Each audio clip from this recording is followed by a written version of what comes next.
स्वागत है आप सभी लोगों का। भारत के भूगोल में हम नदियों के बारे में पढ़ रहे थे, तो उसी क्रम में हम ब्रह्मपुत्र नदी सिस्टम के बारे में पढ़ेंगे। इससे पहले आपने हिमालय नदी तंत्र में गंगा नदी के बारे में पढ़ चुके हैं, गंगा रिवर सिस्टम के बारे में। तो आगे हम ब्रह्मपुत्र रिवर सिस्टम के बारे में पढ़ रहे हैं। इसमें जो है मैप का भरपूर प्रयोग किया गया है, और जहाँ भी आपको डाउट हो आप वीडियो को पॉज करके मैप को देख सकते हैं। तो चलिए शुरू कर रहे हैं। ब्रह्मपुत्र 4 देशों में बहता है। इसका उद्गम तिब्बत में है। भारत, भूटान और बांग्लादेश, ये 4 देशें कौन-कौन सी हैं? तिब्बत हो गई जो चीन का है, भारत हो गया, भूटान हो गया और चौथा बांग्लादेश हो गया। तिब्बत में इसको सांगपो नाम नदी के नाम से जाना जाता है, और एक और नाम इसका, उसको भी याद रखेंगे।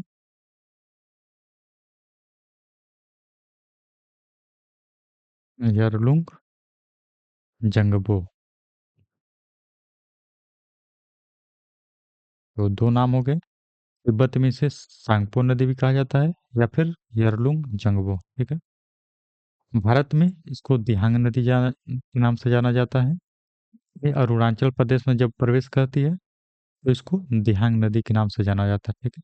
आगे चलकर इसमें 2 नदियाँ और आकर मिलती हैं, उसके बाद से इसको ब्रह्मपुत्र नदी कहते हैं।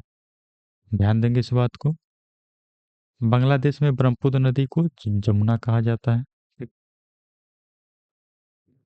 एग्जाम में आ चुका है।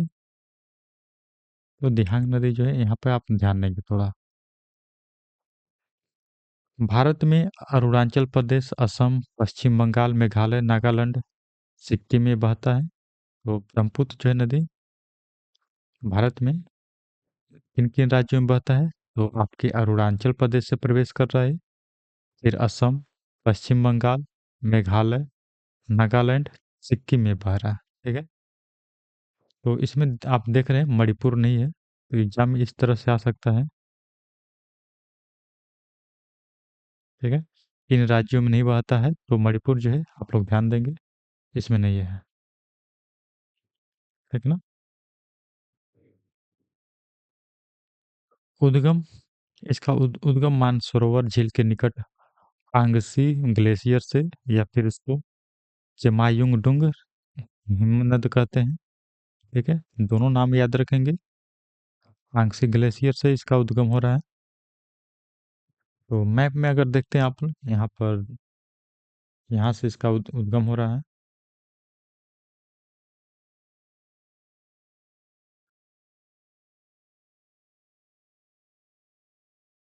जमायुंगडुंग ग्लेशियर से।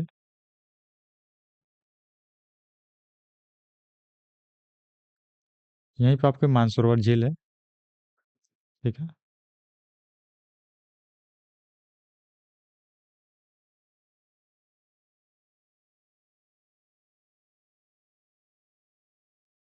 यहाँ से कई सारी नदियों का उद्गम है। इंडस नदी हो गया, अगर देख रहे हैं आप लोग, यहीं से उद्गम उद्गम होता है इसका भी।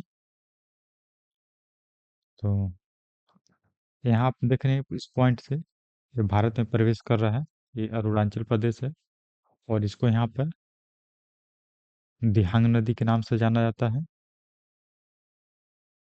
आगे चलकर जो है इसमें 2 नदियाँ मिल रही हैं, उसके बाद से इसको ब्रह्मपुत्र के नदी के नाम से जाना जाता है। अपने उत्पत्ति से अपने उत्पत्ति से पश्चिम से पूर्व की ओर 1100 किमी तक मुख्य हिमालय के समांतर बहती है। इसके बाद दक्षिण की ओर तीव्र मोड़ बनाते हुए नामचा बरवा के निकट हिमालय को काटकर एक गहरा कैनियन का निर्माण करती है। कैनियन क्या होता है? घाटी या खाई, ठीक है।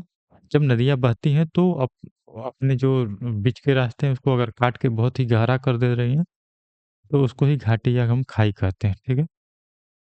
कई बार तो उनकी गहराई काफी ज्यादा हो जाती है, जैसे सिंधु नदी भी बनाती है लद्दाख में, तो वैसे यहाँ भी ये बना रही है। तो आप लोग देख रहे हैं यहाँ से जो है 1100 किलोमीटर चलती है यहाँ तक, दिहांग वाला जो पार्ट है यहाँ तक चल रही है, और यहाँ से, ठीक है। उसके बाद सीधे जो है ये दक्षिण की तरफ मुड़ती है, और फिर ये पश्चिम, हल्का पश्चिम की तरफ होते हुए यहाँ से देख रहे हैं आप लोग, और जाकर बंगाल की खाड़ी में गिर जा रही है, ठीक है ना।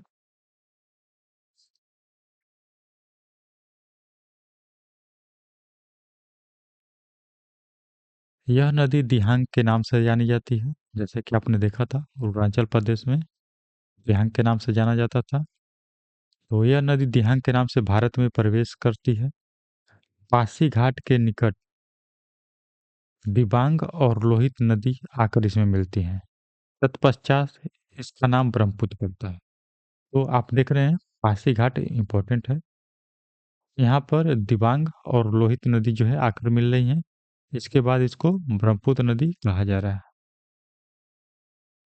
इसके बाद ब्रह्मपुत्र असम के घाटी में प्रवेश कर रही है, जहाँ कई सहायक नदियां इसमें आकर मिलती हैं।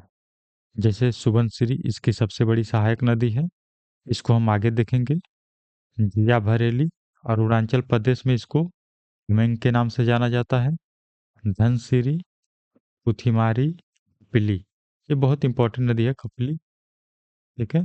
और फिर मानस, मानस आपने देखा होगा असम का जो है एक राष्ट्रीय उद्यान भी है, इसी के किनारे बसा हुआ है।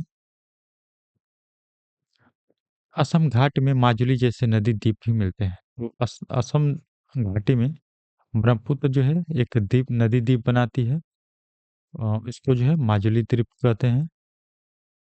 तो आप ये चित्र देख सकते हैं, फोटो देख सकते हैं आप इसमें, काफी बहुत बड़ा है, और बहुत सारी जनसंख्या भी यहाँ पर निवास करती है, ठीक है?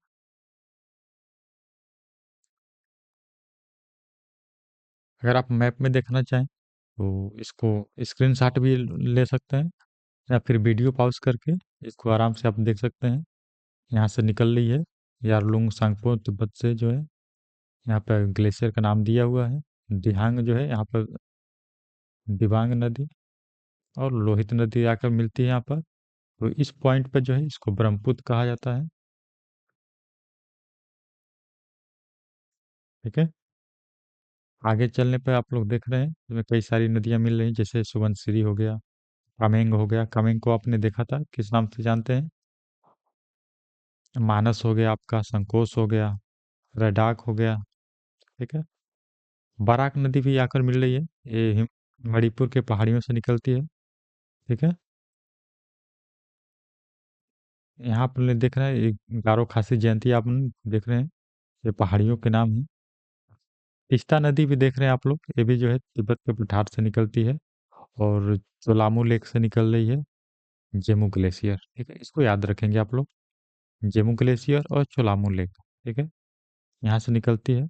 और ये ठीक जो है गारो के जो पहाड़ियाँ हैं उसके पास में जाकर मिल जा रही हैं। इधर से देख रहे हैं आप लोग गंगा नदी आकर मिलती है यहाँ पर जमुना में। जमुना इसको कहा जाता है बांग्लादेश में, ठीक है। ये ब्रह्मपुत्र नदी है, इसको वहाँ जमुना नदी कहा जा रहा है। और गंगा को जो बांग्लादेश में पद्मा नदी कहा जाता है, ठीक है। ये आकर यहाँ पे मिल जा रही है। यहाँ देख रहे हैं इस पॉइंट पे आपको तीन नदी आकर मिल रही हैं। बराक नदी, यहाँ पर देख रहे हैं जमुना नदी और पद्मा नदी। यहाँ इसकी धारा को मेघना के नाम से जाना जाता है, और मेघना के नाम से ही यहाँ बंगाल की खाड़ी में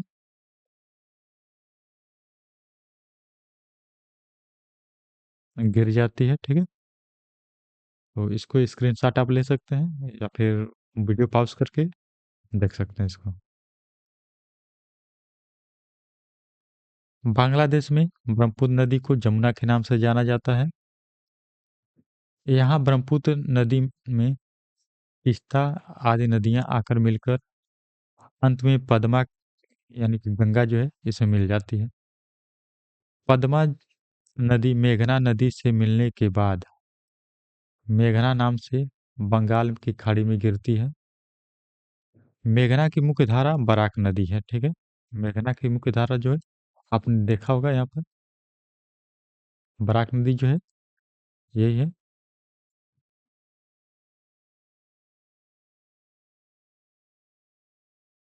तो मेघना की मुख्य धारा बराक नदी है।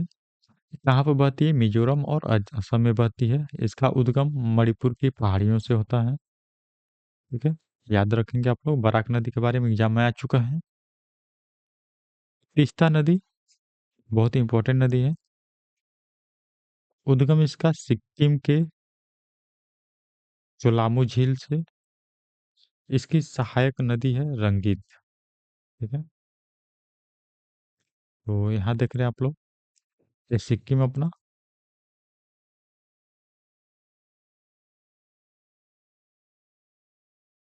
ठीक है, तो सिक्किम के चोलामू लेक से ये जो है तीस्ता निकल रही है। और यहाँ पे आप लोग गंगा आकर मिल जा रही है यहाँ पे। ठीक है, ब्रह्मपुत्र की सहायक नदियाँ एग्जाम में कई बार आ चुका है सब। कौन कौन सी सहायक नदियाँ हैं, तो हम इसको देख लेते हैं। उत, उत्तरी सहायक नदियाँ जो है, उत्तर से आकर जो नदियाँ मिल रही हैं तो देख लेते हैं। सुबनसिरी नदी, ये बहुत ही महत्वपूर्ण नदी है। यह अरुणाचल प्रदेश से निकलती है और असम में ब्रह्मपुत्र में मिलती है। ब्रह्मपुत्र की सबसे बड़ी सहायक नदी है। इसको स्टार लगा दे रहे हैं क्योंकि एग्जाम में आ सकता है। कामेंग नदी, यह भूटान और अरुणाचल प्रदेश के पहाड़ी क्षेत्रों से होकर ब्रह्मपुत्र में मिल जाती है। मानस जो है, मानस नदी, यह भूटान से निकलती है, असम में ब्रह्मपुत्र में मिल जाती है। सांकोस नदी, यह भी भूटान से निकलकर ब्रह्मपुत्र में मिल जाती है। सांकोस नदी के बारे में कुछ और तथ्य देख लेते हैं। असम और पश्चिम बंगाल के बीच यह सीमा बनाती है। इसका उद्गम जो है उत्तरी भूटान से है।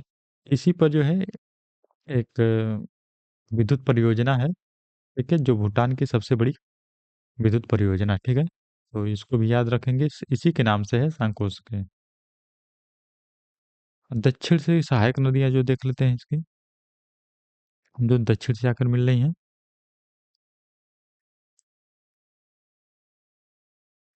दिहांग नदी, अरुणाचल प्रदेश में ब्रह्मपुत्र का यही नाम है। ठीक है, हमने ऊपर देख लिया था इसको। दिबांग नदी, दिबांग और लोहित नदी जब मिलते हैं तभी ब्रह्मपुत्र नदी बनती है। ठीक है, यह अरुणाचल प्रदेश में उत्पन्न होकर ब्रह्मपुत्र में मिलती है। उद्गम इसका जो है मिसमी हिल है, तिब्बत। लोहित नदी, यह अरुणाचल प्रदेश के ऊपरी क्षेत्र से निकलती है और ब्रह्मपुत्र में मिलती है।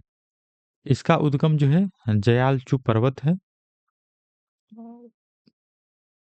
यह अरुणाचल प्रदेश और असम दोनों में बहती है। इसको ध्यान देंगे आप लोग, लोहित नदी अरुणाचल प्रदेश और असम दोनों में बहती है। इबिधु नामक स्थान में से भारत में प्रवेश करती है। ठीक है, तो याद भी रखेंगे, इबिधु। ठीक है, इस नामक स्थान से भारत में ये प्रवेश कर रही है।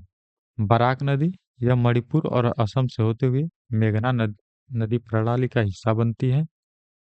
मेघना ही जो है आगे चलकर बंगाल की खाड़ी में गिर जाती है। ये पूरा नदी सिस्टम जो है आपने जब तक तब तक जितना भी आपने पढ़ा है, जैसे Ganga river system, Yamuna river system, उसको अगर रिवाइज करना चाहते हैं आप लोग तो यहाँ से रिवाइज कर सकते हैं। आपने ब्रह्मपुत्र नदी को देख लिया था, यारलंग जैंगबो हो गया। ठीक है, यहाँ से निकलते हुए यहाँ पे आ रही है, देख रहे हैं। ठीक है, ब्रह्मपुत्र नदी हो गया यहाँ से। तो सारी चीज़ें हमने ऊपर कवर कर ली हैं। इस मैप को पॉज करके आप लोग आराम से इसको रिवाइज कर सकते हैं। आपका सारा रिवीजन यहीं से हो जाएगा। गंगा रिवर सिस्टम का भी अगर करना चाहते हैं तो उसको भी हो जाएगा, यमुना रिवर सिस्टम का करना चाहते हैं तो भी हो जाएगा। ठीक है, तो आप सभी लोगों का धन्यवाद। वीडियो देखते हैं तो सब्सक्राइब जरूर करें आप लोग।